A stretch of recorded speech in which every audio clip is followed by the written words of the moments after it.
Good afternoon and welcome to Volusia Magazine. I'm Amber Patterson.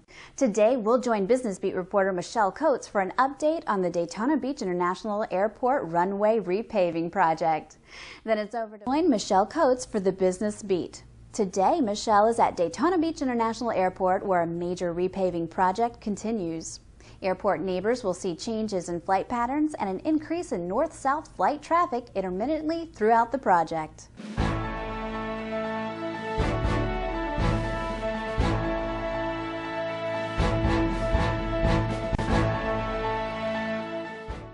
Thanks for joining us today on the Business Beat. I'm Michelle Coates. Today we're at Daytona Beach International Airport, where as you can see we're on the runway and they're pouring 14,000 square yards of concrete for their runway rehabilitation project.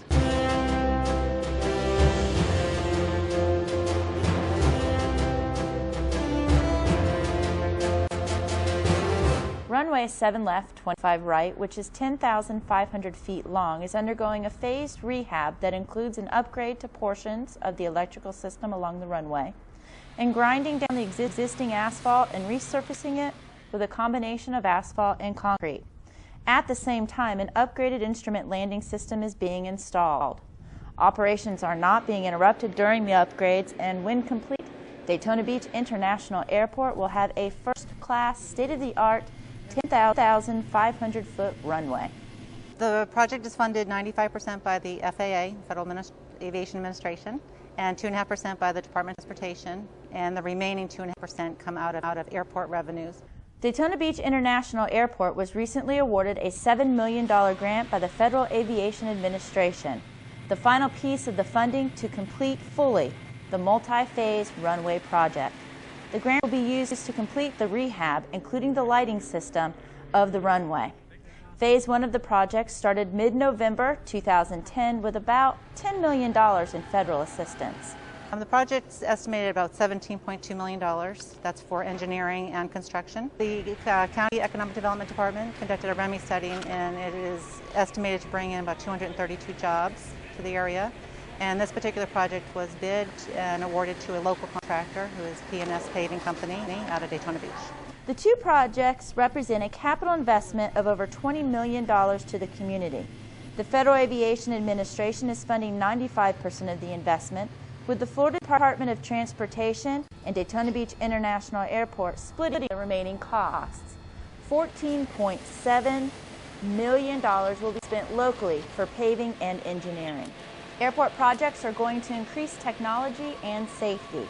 Daytona Beach International Airport's investment in its runway service and instrument landing system are good examples of that.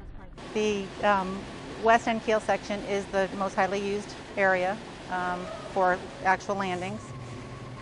It was designed to be 15 inches deep, and that's all in accordance with the FAA design criteria standards. FAA requires a significant amount of testing, density testing on the runway to make sure the concrete meets all criteria. There's actually a testing lab on the property where they conduct the brakes.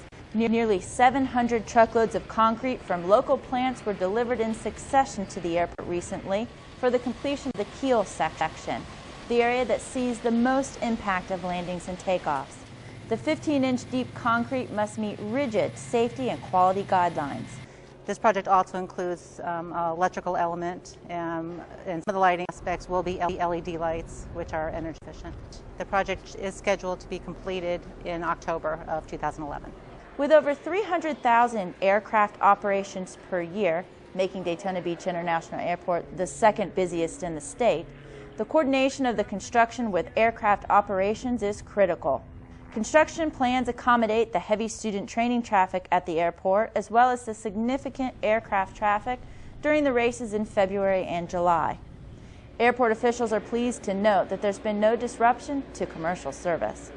When it's all said and done, nearly 2,000 lineal feet of 15-inch deep concrete will be ready for plenty of takeoff and lands here at Daytona Beach International Airport. Thanks for joining us today. I'm Michelle Coates with the Business Beat. For more information, you can log on to flydaytonafirst.com.